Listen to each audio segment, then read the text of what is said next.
Guten Abend. Bonsoir. Da ist er wieder. Kalle kocht heute für euch die meistgegessene Kartoffelbeilage auf den Brunches der Welt. Sonntagsbrunch immer mit Kartoffelgratin. Und es geht so schnell und es ist so lecker. Warum kaufen wir das bei den Supermärkten? Das können wir selber viel besser. Zeige ich euch. Ganz einfach, wir brauchen ein bisschen Knoblauch, ein bisschen Zwiebel, eine Muskatnuss und natürlich frische Kartoffeln und ein wenig Sahne. Ich habe in meinem Topf schon ein bisschen Butter, die lasse ich jetzt hier schmelzen. Da geben wir jetzt mal ein bisschen Feuer hier. So, die Butter schmilzt und dann geben wir als allererstes ein bisschen Knoblauch in diese Butter hinein und den lassen wir erst einmal anschwitzen. Warum? Warum fangen wir nicht mit der Zwiebel an? Ich höre immer von meinen Gästen hier in meiner Kochschule, manchmal hast du wirklich schwere Moves so für mich, ne, mit der Kamera.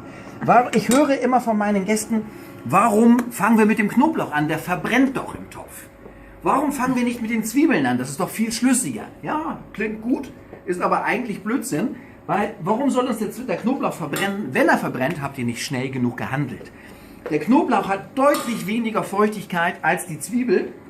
Wenn ich mit der Zwiebel anfange, habe ich nicht dieses Aroma, was ich jetzt gerade bekomme, sondern es riecht einfach nur nach Zwiebelwasser irgendwie. Ja? Das heißt, der Knoblauch zuerst in den Topf, dann die Zwiebel hinterher, weil die gibt uns jetzt so viel Feuchtigkeit, dass der Knoblauch gar nicht verbrennen kann. Umgekehrt, wie eben versucht zu erklären, für mich nicht schlüssig.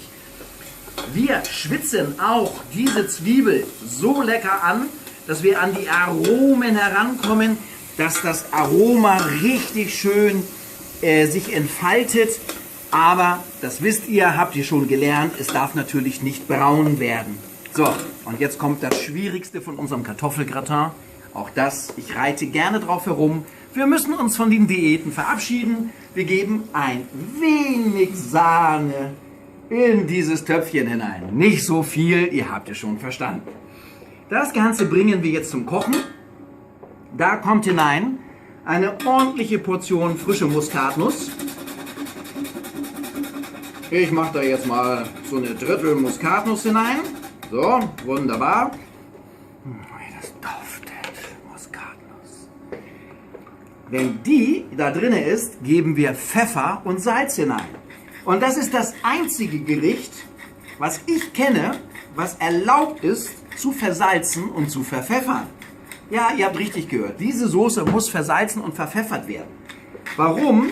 Ganz einfach erklärt, diese Kartoffeln, die wir jetzt gleich mit dieser Soße übergießen, die nehmen uns alles an Geschmack weg. Das heißt, diese Kartoffel, die ja schon geschält ist, wenn die in der Soße schwimmt, nimmt alles raus, was ihr da an Kraft habt. Und deswegen ist es so wichtig, diese Soße leicht zu überwürzen. Das kocht hier brav vor sich hin. Das drehe ich ein bisschen kleiner. Das darf da köcheln, die Zwiebel darf schon mal vorgaren. Und in der Zwischenzeit schneiden wir mal eben ein bisschen Kartoffeln.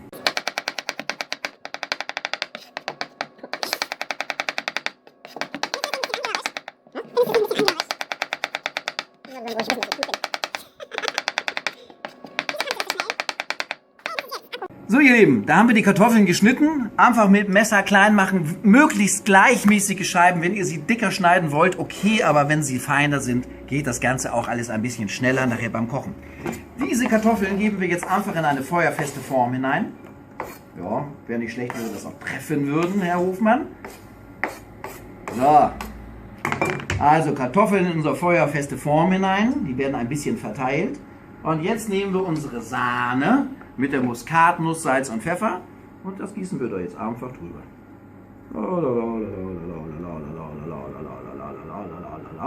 So, dass das Ganze hier schön benetzt ist. Kamera darf mal ein bisschen näher kommen. So sieht das jetzt aus. Ja, diese eine Scheibe, die schenken wir uns jetzt. Das Ganze kommt jetzt in den Ofen, 160 Grad, 35 bis 40 Minuten. Ihr müsst mal eine Kartoffel rausstibitzen und dann werdet ihr sehen, dass sie gar ist. So, und jetzt wollen wir doch mal gucken. Du bleibst aus, sehr gut. Kartoffelgratin. Schön überbacken, kein Ei, kein Mehl, gar nichts, sondern nur eingekochte Sahne. Ja, ich weiß, was Sie jetzt denken, hat Magnum immer gesagt. Wer kennt noch die alte Krimiserie Magnum? Ich weiß, was Sie jetzt denken. Kalorienreduziert ist das nicht. Der hieß Magnum. Der hieß Magnum? Ja gut. Magnum war das Eis, ne? So, Mensch, Mann. Warum ist das immer so heiß?